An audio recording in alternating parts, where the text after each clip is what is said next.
नमस्कार दोस्तों, मैं जितेंद्र शर्मा जीव विज्ञान की क्लास में आपका हार्दिक स्वागत करता दोस्तों। फिर से दोबारा आपके जो नए टॉपिक के साथ जो जुड़ा हुआ हूं दोस्तों, ये सबसे अहम और महत्वपूर्ण टॉपिक माना जाता है। हम बात करेंगे न्यूट्रिशन की कि हमारे शरीर में न्यूट्रिशन की आवश्यकता क्यों है, जिसे हम अंग्रेजी में न्यूट्रिशन कहते हैं और हिंदी में उसको पोषण कहते हैं दोस्तों। क्या कहते हैं? पोषण। सभी कोई आजकल जितने भी व्यक्ति हैं, वर्तमान समय की बात करें, भूत की भी बात करें और फ्यूचर की भी बात करें, किसी भी लेवल में, तो हमेशा ये देखा जाता है कि व्यक्ति अपने खान पान को लेकर बहुत ज़्यादा ही सजग रहते हैं। वो खान पान को, डाइट को अपने अच्छे ढंग से कोई एक्सपर्ट से, न्यूट्रिशन एक्सपर्ट से दिखाकर कहते हैं कि मुझे इस तरह का डाइट लेना है, सुबह शाम का डाइट क्या होना चाहिए, उसका पोषण क्या, किस तरह से हम खाद्य पदार्थ का प्रयोग करें, कार्बनिक अकार्बनिक पदार्थ जो हमारे पोषक तत्व के रूप में शामिल हो और हमारे शरीर के लिए सबसे ज़्यादा लाभदायक हो दोस्तों। तो आज हम उसी टॉपिक की डिस्कस करेंगे जीव विज्ञान के तहत कि हमारे शरीर को न्यूट्रिशन के रूप में क्या क्या चीज़ की आवश्यकता है और क्या क्या चीज का होना जरूरी है दोस्तों, ताकि मेरा शरीर स्वस्थ और भली प्रकार से स्वस्थ और सभी रोगों से लड़ने के लिए क्षमता हो, यानी एक प्रकार का जो रोगों से लड़ने की क्षमता वो प्रतिरक्षी के रूप में मौजूद हो। तो चलिए हम आज उसी की डिस्कस करते हैं। पोषण की बात कर रहे हैं दोस्तों। किसकी बात करें? पोषण, जिसको हम अंग्रेजी में न्यूट्रिशन कहते हैं। क्या कहते हैं दोस्तों? न्यूट्रिशन कहते हैं, ठीक है ना।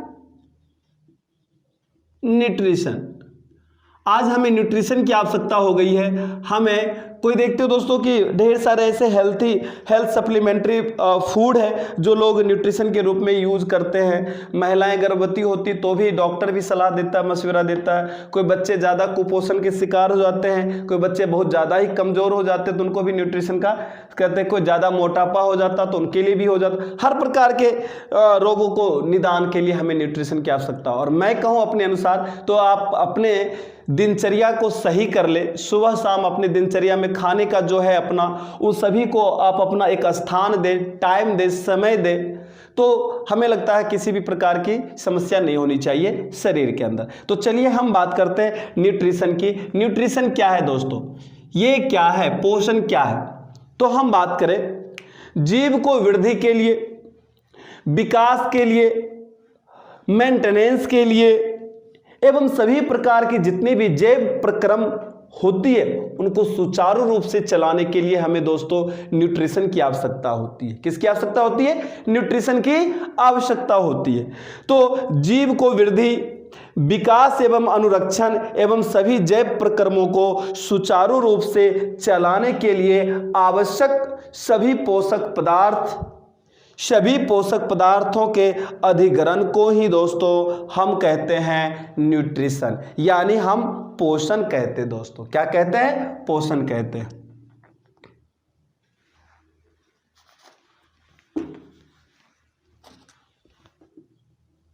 जीव को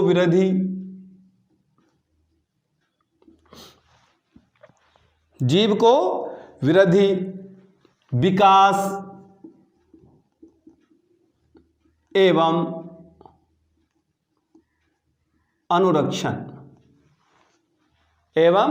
अनुरक्षण, इसके साथ साथ एवं सभी जैव प्रक्रमों में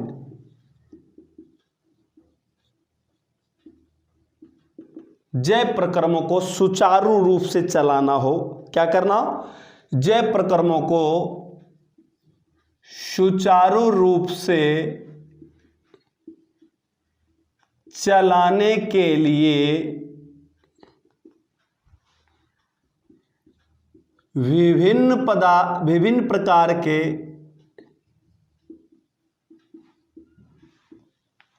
प्रकार के पदार्थों का अधिग्रहण ही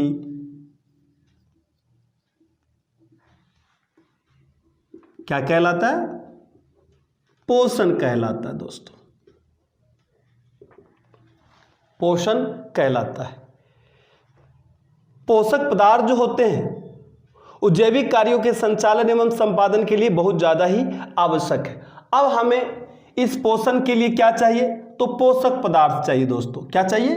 पोषक पदार्थ। न्यूट्रिशन के रूप में हमें चाहिए कुछ पोषक पदार्थ जो हमारे जैविक जैव प्रक्रमों के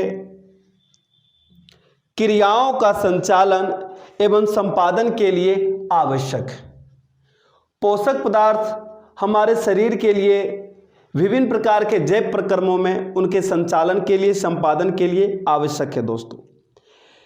आवश्यक है हमें, क्या है? हमें आवश्यक है पोषक पदार्थ। ये पदार्थ सभी जैव प्रक्रमों में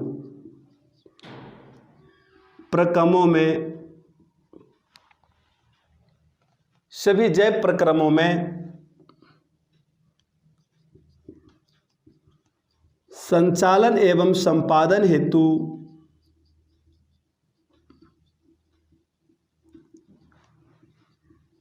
आवश्यक है।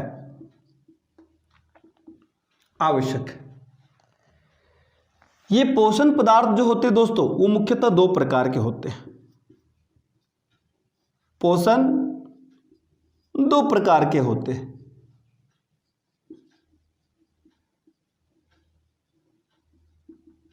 दो प्रकार के होते हैं। नंबर एक, जिसे हम कहते हैं, भोजन की प्रकृति को ले लो आप। भोजन की प्रकृति तथा उनके उपयोग के आधार पर हम बात करें, उनके तौर तरीके के आधार पर बात करें, जंतुओं में बात करें तो 3 प्रकार से माने जाते हैं, लेकिन हम यहाँ बात कर रहे हैं 2 प्रकार से। आप 2 प्रकार 3 प्रकार, आप 3 प्रकार भी लिख लो, जंतुओं में भी प्रकृति के आधार पर, तो ऐसे 2 प्रकार से करते हैं। 3 प्रकार के होते। जंतुओं में निम्नलिखित 3 प्रकार के आधार पर पोषण पाए जाते हैं। पहले को अपन कहते हैं दोस्तों पूर्णभोजी पोषण। क्या कहते हैं? पूर्णभोजी पोषण।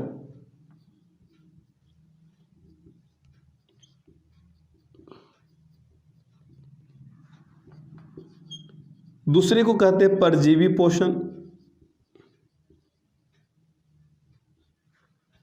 और तीसरे को कहते हैं मृतोपजीवी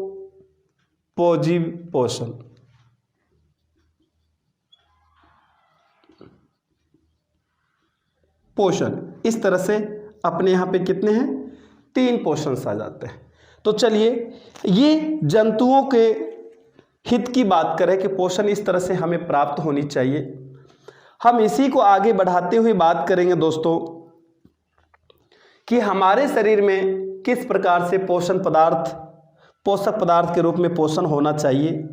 तो हम बात करते हैं डायरेक्ट यहाँ पे भोजन और उसके अवयव की बात करते हैं। मनुष्य के लिए हम डायरेक्ट बात कर रहे थे कि हमारे शरीर के लिए क्या है।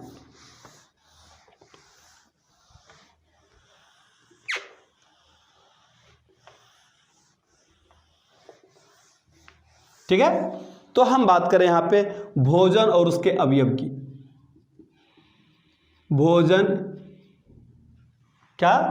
भोजन और उसके अवयव।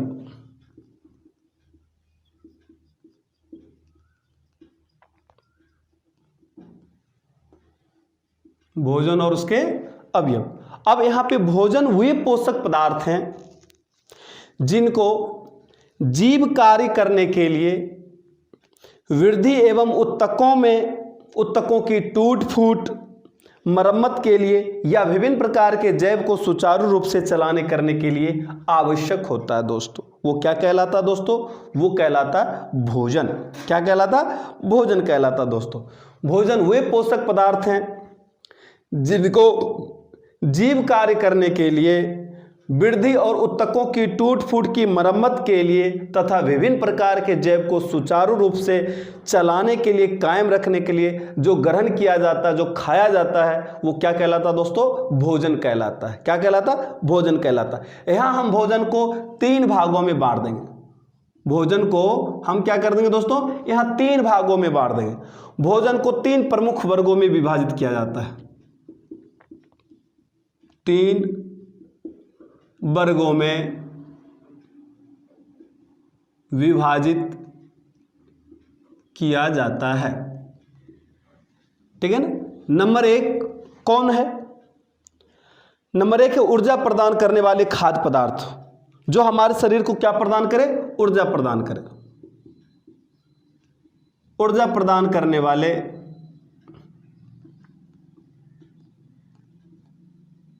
खाद्य पदार्थ। दूसरा, शरीर निर्माण करने वाले, जो शरीर का निर्माण करें, शरीर निर्माण करने वाले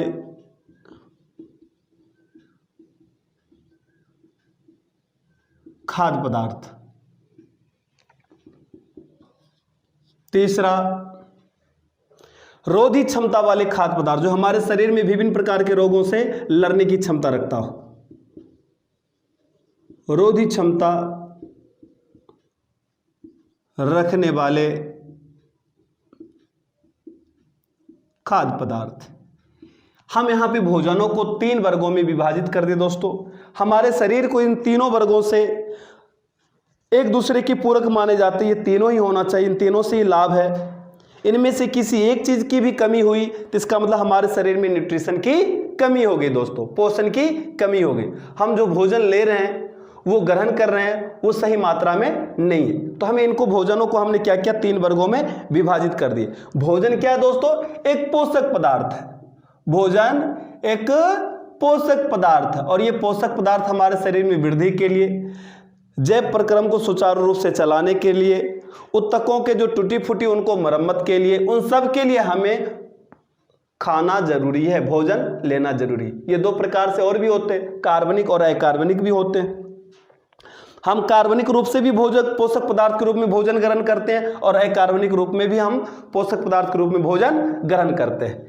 यहाँ पे भोजन को हमने 3 वर्गों में विभाजित किया दोस्तों। ऊर्जा प्रदान करने वाले खाद्य पदार्थ, शरीर निर्माण करने वाले खाद्य पदार्थ और यहाँ पे तीसरा डिस्कस किया अपन ने, रोधी क्षमता रखने वाले खाद्य पदार्थ। तो चलिए इन सब में सबसे पहले बात करते हैं कि भोजन के रूप में मुख्य अवयव कौन कौन से हैं जो हमारे शरीर के लिए सबसे अधिक लाभदायक है दोस्तों। तो भोजन के अवयव जो हैं वो सबसे पहले अपन बात कर लेते हैं। भोजन के अवयव, भोजन के अवयव, भोजन के प्रमुख अवयव हैं। भोजन के प्रमुख अवयव हैं, उनमें सबसे पहले अपन बात कर लेते हैं कार्बोहाइड्रेट का। किसका? कार्बोहाइड्रेट। ये हमारे शरीर के लिए पोषक पदार्थ के रूप में सबसे महत्वपूर्ण स्थान रखता है दोस्तों। कार्बोहाइड्रेट शरीर को चाहिए, प्रतिदिन चाहिए, डेली चाहिए कार्बोहाइड्रेट। कार्बोहाइड्रेट हमारे शरीर को ऊर्जा प्रदान करता है। क्या प्रदान करता? यह हमारे शरीर को ऊर्जा प्रदान करता है दोस्तों। तो कार्बोहाइड्रेट ऊर्जा प्रदान करने वाले खाद्य पदार्थों के वर्गों में रखा जाता है। ये एक रासायनिक यौगिक होते हैं जिनमें कार्बन, हाइड्रोजन, ऑक्सीजन होते हैं दोस्तों। क्या होते हैं? तो ये क्या है दोस्तों? ये है ऊर्जा प्रदान करने वाले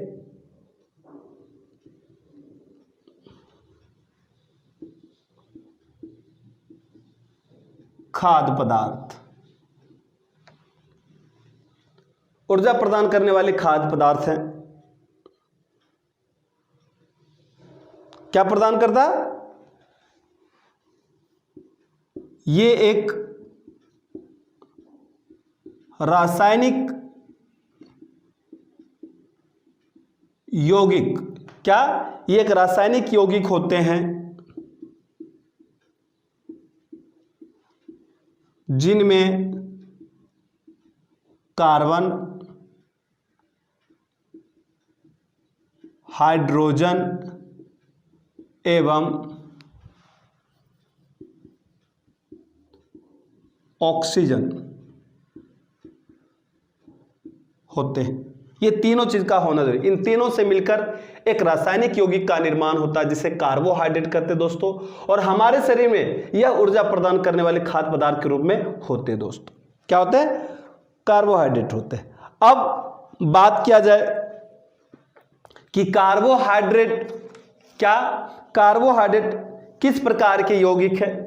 तो कार्बोहाइड्रेट जो है दोस्तों, यह एक कार्बनिक यौगिक। मैंने पहले कहा था कि हमारे शरीर को कार्बनिक और अकार्बनिक दोनों प्रकार के पोषक पदार्थ चाहिए।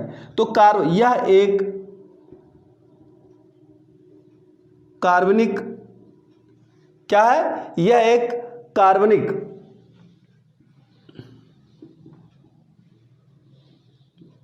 यौगिक होता है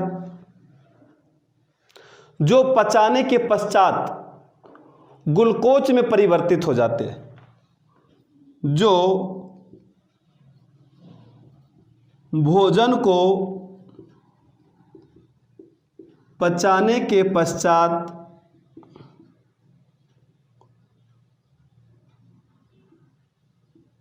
ग्लूकोज में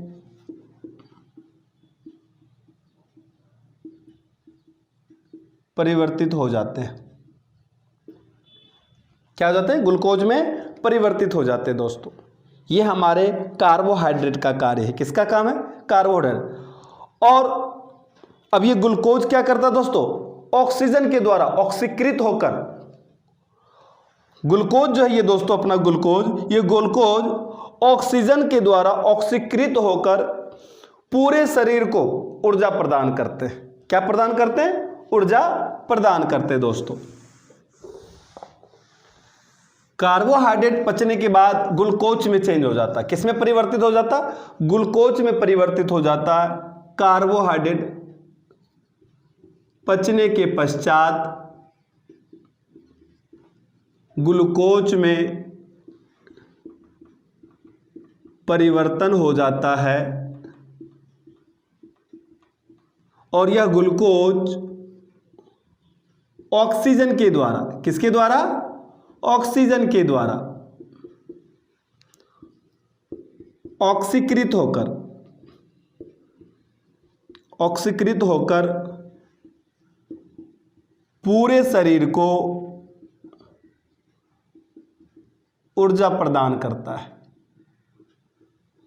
क्या करता? ऊर्जा प्रदान करता है। पूरे शरीर को ये ऊर्जा प्रदान कर देता है। कार्बोहाइड्रेट में कार्बन, हाइड्रोजन और ऑक्सीजन, ये तीनों की रासायनिक यौगिक जो होते हैं, ये तीनों की मात्रा कितनी होती है? तो कार्बोहाइड्रेट में कार्बन, हाइड्रोजन और ऑक्सीजन, इन तीनों की जो अनुपातिक राशि है दोस्तों, वो होना चाहिए 1:, कार्बन 1, हाइड्रोजन 2 और ऑक्सीजन 1। इस अनुपात में कार्बोहाइड्रेट में तीनों मिले होते हैं, रासायनिक यौगिक से मिलकर जो बने होते हैं, कार्बन, हाइड्रोजन और ऑक्सीजन, इस अनुपात में होते हैं दोस्तों।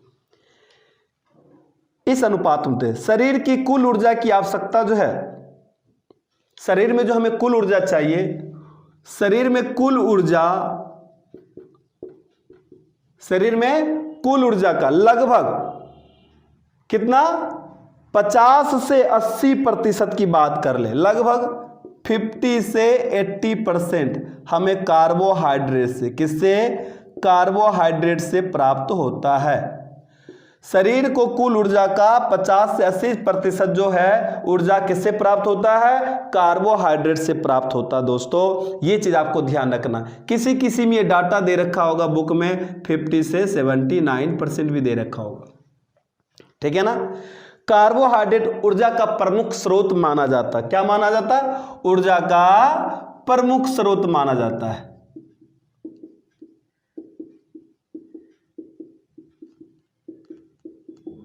प्रमुख स्रोत माना जाता कार्बोहाइड्रेट। चले, ये हो गया कार्बोहाइड्रेट। अब कार्बोहाइड्रेट देने वाले कौन कौन से सोर्स हैं जो हमारे शरीर को कार्बोहाइड्रेट देते हैं दोस्तों? तो चलिए अब हम उसकी बात करते हैं। सोर्स ऑफ कार्बोहाइड्रेट, कार्बोहाइड्रेट के स्रोत कौन कौन से हैं जो हमारे शरीर को क्या देते हैं? कार्बोहाइड्रेट प्रदान करते हैं। तो कार्बोहाइड्रेट के जो स्रोत है वो कौन कौन से हैं?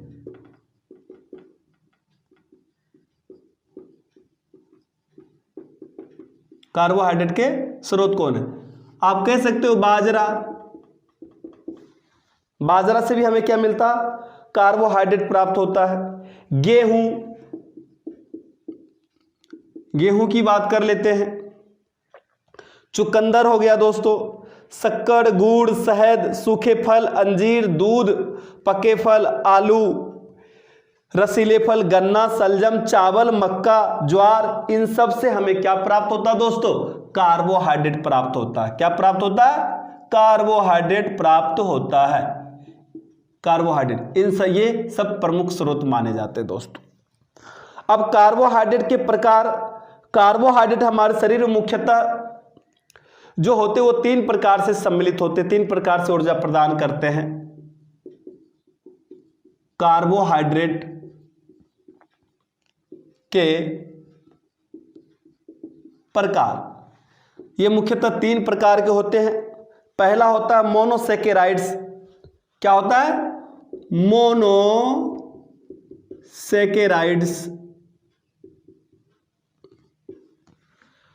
मोनोसेकेराइड्स ये सभी कार्बोहाइड्रेट में सबसे अधिक सरल होता है।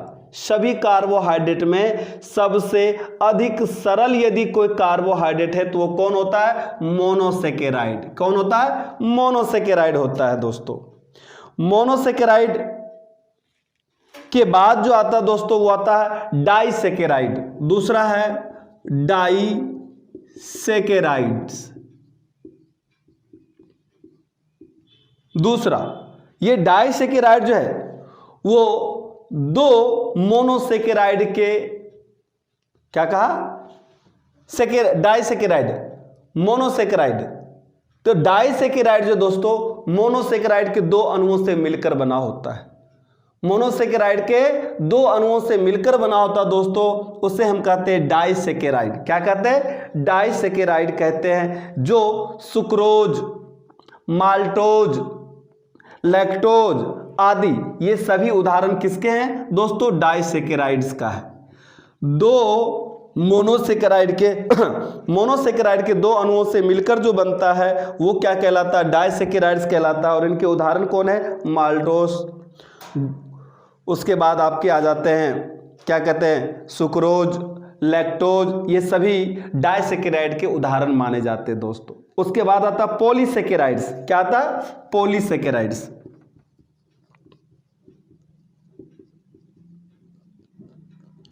पॉलीसेकेराइड, इस तरह से देखा हमने कार्बोहाइड्रेट के 3 प्रकार होते हैं। ये पॉलीसेकेराइड जो है ये मोनोसेकेराइड के अनेक अणुओं से मिलकर बनता है।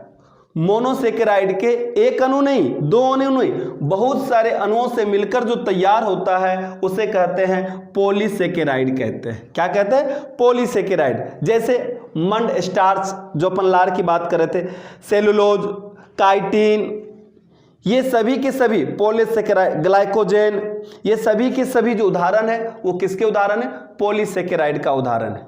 ठीक है ना? किसका उदाहरण?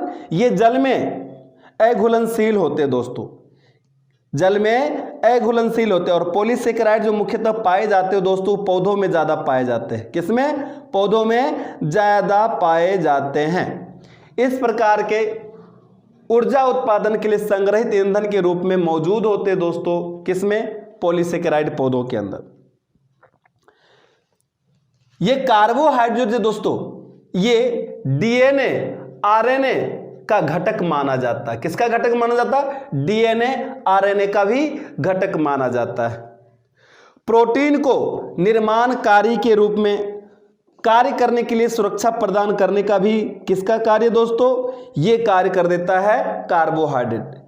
यह वसा में बदलकर, किसमें बदलकर? वसा में बदलकर संचित होकर भोजन का कार्य करने का भी कार्य करता है अपना कार्बोहाइड्रेट। ये शरीर को भी ऊर्जा प्रदान करता है। तो चलिए इस तरह से हमने देखा कार्बोहाइड्रेट का महत्वपूर्ण भूमिका हमारे शरीर के अंतर्गत। अब हम बात करेंगे प्रोटीन की। किसकी बात करेंगे? प्रोटीन की। प्रोटीन का भी होना हमारे शरीर के लिए लाभदायक है। कहा गया दोस्तों कि संपूर्ण शरीर जो है दोस्तों वो किससे बना है? मानव का जो शरीर है प्रोटीन की संरचनात्मक कार्यात्मक इकाई माना गया है।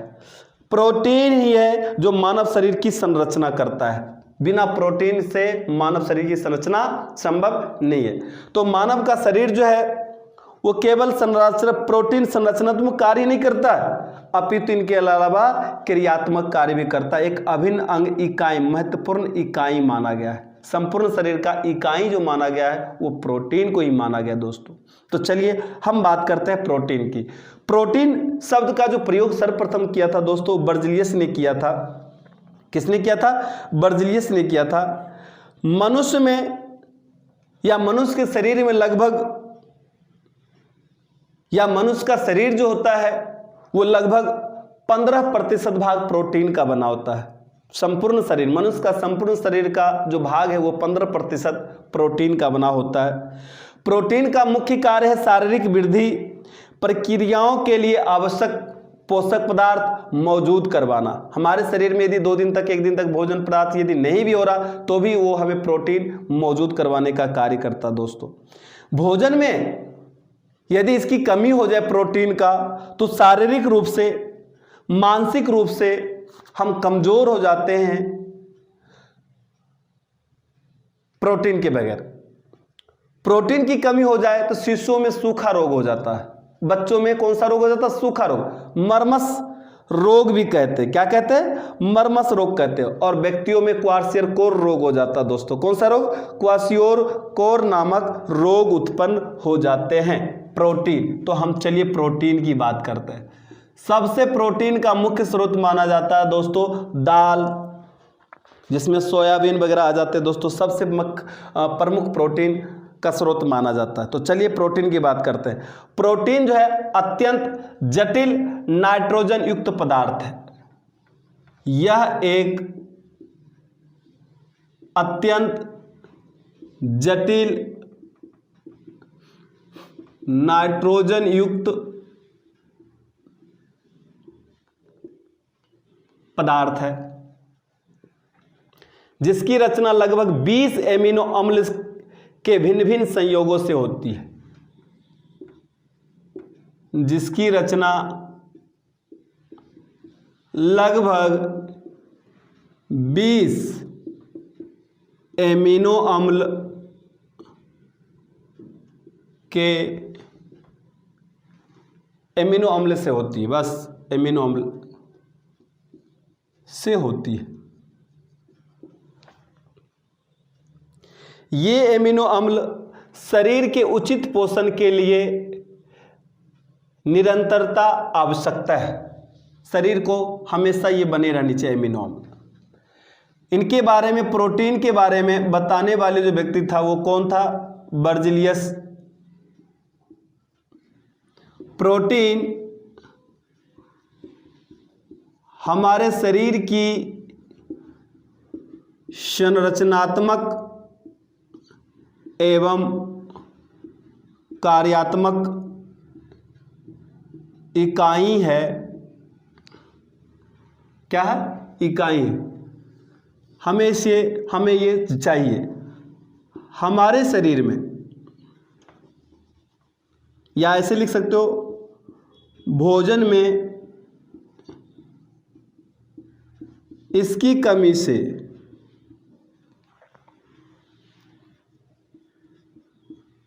शारीरिक एवं मानसिक विकास रुक जाता है।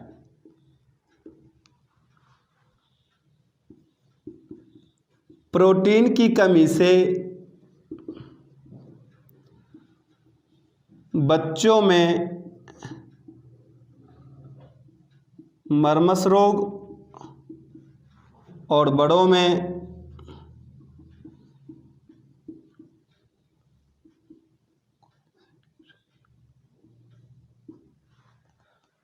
कौन सा रोग? क्वासियोर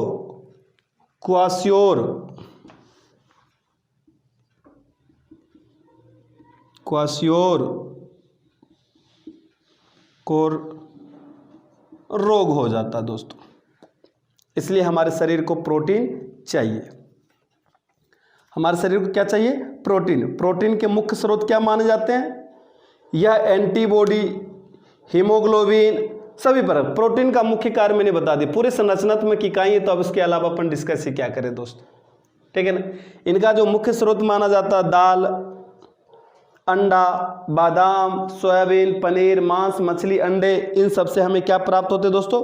प्रोटीन प्राप्त होते हैं। क्या प्राप्त होते हैं? प्रोटीन। अब हम बात करेंगे नेक्स्ट जो है सबसे महत्वपूर्ण, वो है हमारे शरीर के लिए क्या? वसा। क्या? वसा। तो आइए हम बात करते हैं अब वसा की ओर।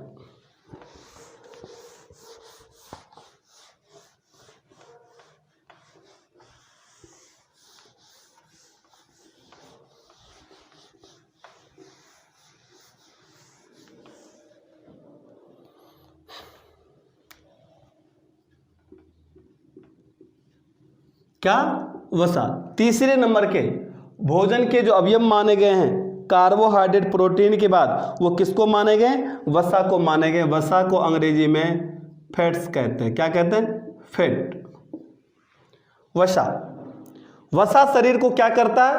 ऊर्जा प्रदान करने वाला प्रमुख पदार्थ माना गया है। यह भी वसा भी ऊर्जा प्रदान करने वाला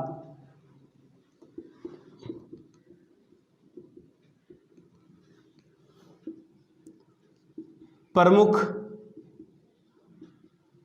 खाद्य पदार्थ है।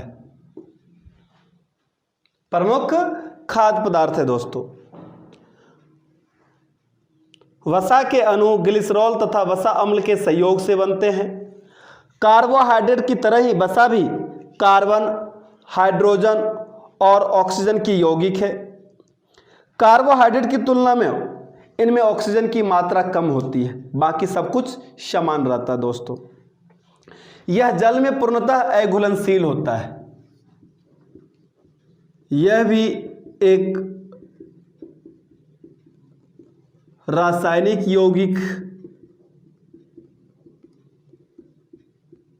होता है और जल में पूर्णतः क्या होता है दोस्तों? और जल में पूर्णतः अघुलनशील होता है।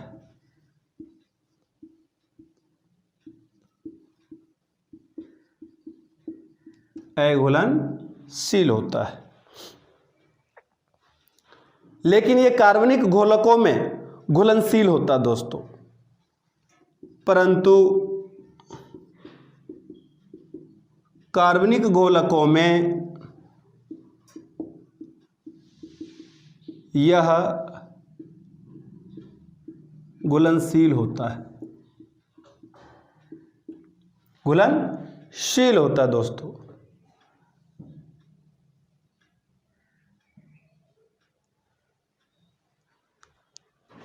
वसा के दो प्रकार होते हैं, जंतु वसा और वनस्पति वसा।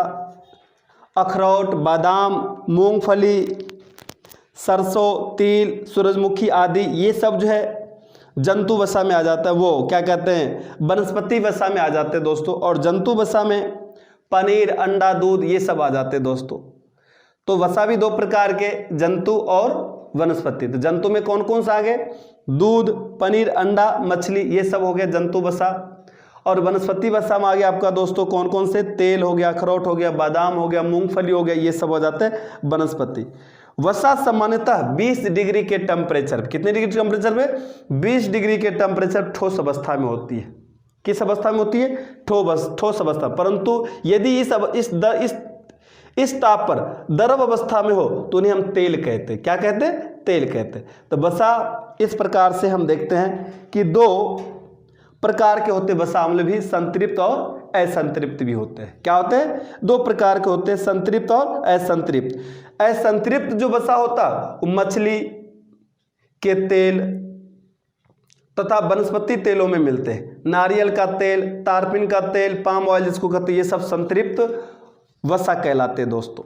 ठीक है ना? तो ये हो गया वसा। वसा का कार्य क्या है कि शरीर के विभिन्न अंगों में यदि चोट लग जाते हैं तो चोटों से बचाने का कार्य करता है।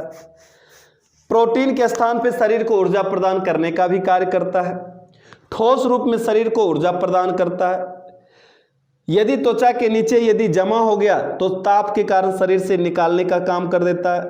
आहार को रुचिकर बनाने का कार्य करता है। तो ये सारे के सारे किसका काम होता है दोस्तों?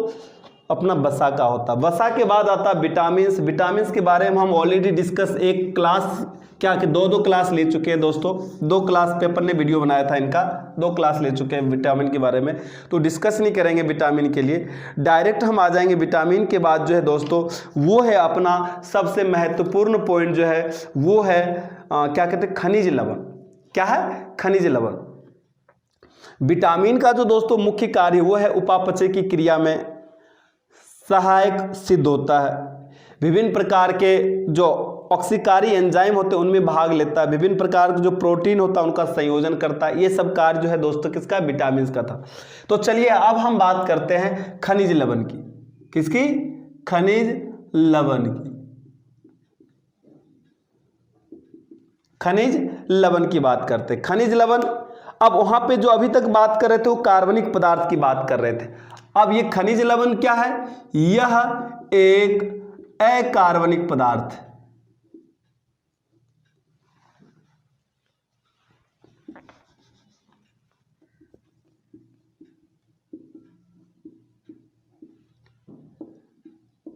खनिज लवण अकार्बनिक पदार्थ है दोस्तों।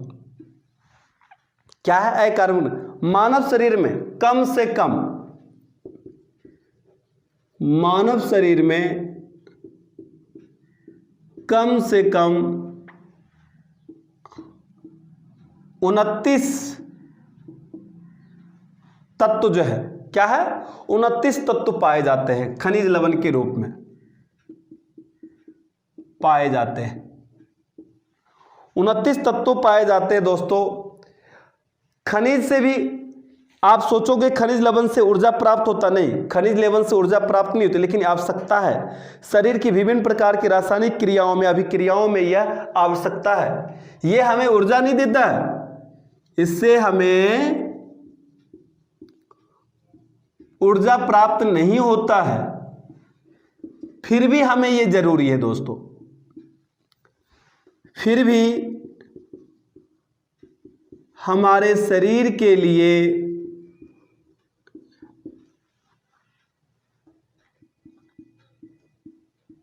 विभिन्न प्रकार की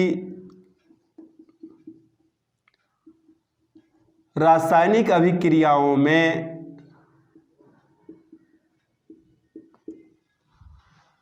यह आवश्यक है, आवश्यक है, यह आवश्यक है। इनका जो मुख्य कार्य हमारे शरीर में खनिज लवण का वो क्या है दोस्तों? तो चलिए हम आइए देखते हैं कि इनका मुख्य कार्य क्या है। खनिज लवण का जो मुख्य कार्य दोस्तों वो पहला कार्य है, कई उत्तक होते हैं, रक्त होते हैं, हड्डियां होते हैं, दांत होते हैं, उनकी रचना में ये भाग लेते हैं, उनकी रचना में ये भाग लेते हैं। जैसे अपन बात कर ले कैल्शियम, यदि हमें नहीं मिले पर्याप्त मात्रा से तो हड्डी कमजोर हो सकता है। लोहा यदि हमारे पर्याप्त मात्रा में नहीं मिले तो रक्त का निर्माण नहीं हो सकता है। तो इस तरह से हमारे शरीर के लिए महत्वपूर्ण कार्य करते हैं दोस्तों। अनेक रासायनिक प्रतिक्रियाओं में भी बंधन बनाने का कार्य करता है। हृदय स्पंदन, संवहन, पेशीय संकुचन आदि में महत्वपूर्ण भाग लेता है। तो मानव शरीर के लिए जो खनिज पदार्थ है वो महत्वपूर्ण है, वो होना जरूरी है। तंत्रिका तंत्र के लिए, शरीर में धनात्मक विद्युत अपघटय पैदा करने के लिए, विभिन्न प्रकार के हमारे पोषक पदार्थ के रूप में, अकार्बनिक पदार्थ के रूप में चाहिए दोस्तों खनिज लवण। जैसे सोडियम, हमारे शरीर को सोडियम चाहिए, हमारे शरीर को पोटेशियम चाहिए, हमारे शरीर को कैल्शियम चाहिए, हमारे शरीर को फास्फोरस चाहिए। ये सारे क्या है? खनिज लवण है। सोडियम, पोटेशियम, फास्फोरस, लोहा,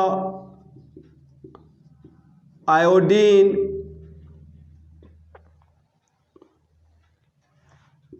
जल, ये सभी क्या है दोस्तों? खनिज लवण है। और हमारे शरीर को ये पर्याप्त मात्रा में चाहिए। यदि ये पर्याप्त मात्रा में नहीं मिलता है दोस्तों, एक और सबसे महत्वपूर्ण कैल्शियम, ये सब हमारे शरीर को चाहिए। यदि ये सब शरीर को मिलता है दोस्तों, तो ये मान लेना आपके शरीर भली प्रकार से कंटिन्यू मिलते रहे तो आपके भली प्रकार से आप स्वस्थ रहोगे, और मुझे उम्मीद है कि आप स्वस्थ ही रहना पसंद करोगे। इस कोरोना काल में हर कोई अपनी सेहत पे ज़्यादा ध्यान देता है, न्यूट्रिशन डाइट को ज़्यादा फॉलो करते हैं दोस्तों। तो मुझे उम्मीद है कि आज की क्लास के बाद आप भी अपने शरीर पर, अपने हेल्थ पर बहुत ज़्यादा ध्यान देंगे, ज़्यादा केयर करेंगे। खान पान को ज़्यादा ही ध्यान रखना है। टाइम टेबल यदि खाना खाते रहोगे तो आपके शरीर में किसी प्रकार के रोग नहीं होगा, और सभी कार्बनिक और अकार्बनिक जो पोषक पदार्थ हुए हमें पर्याप्त मात्रा में समय समय पर मिलते रहते दोस्तों, तो हमारे शरीर बिल्कुल ही स्वस्थ रहेगा, अच्छी तरह से स्वस्थ माना जाएगा। तो चलिए इसी के साथ अपनी बायोलॉजी की ये टॉपिक समाप्त होती है दोस्तों। जहाँ तक मुझे उम्मीद है कि इस तरह से जो छोटे छोटे टॉपिक हमने आपको बताए, ये सारे टॉपिक आपको क्लियर हो गया होगा। आज ये बायोलॉजी के अंदर ये कंप्लीट होती है पोषक पदार्थ के रूप में। मिलते हैं नेक्स्ट वीडियो में आपसे दोबारा नए टॉपिक के साथ, नए जोश के साथ, नए उमंग के साथ। तब तक हमारी पुरानी वीडियो जितनी भी है सभी वीडियो को आप मज़े से देखते रहिए, और किसी प्रकार की कोई समस्या हो तो हाँ बिल्कुल ही आप हमारे डिस्क्रिप्शन में जाएं, लिंक पे जहाँ जाएं वहाँ पे आप अपनी समस्याएं लिख सकते हैं, उस समस्या का समाधान भी किया जाएगा दोस्तों समय समय पर। तो तब तक के लिए दोस्तों राम राम।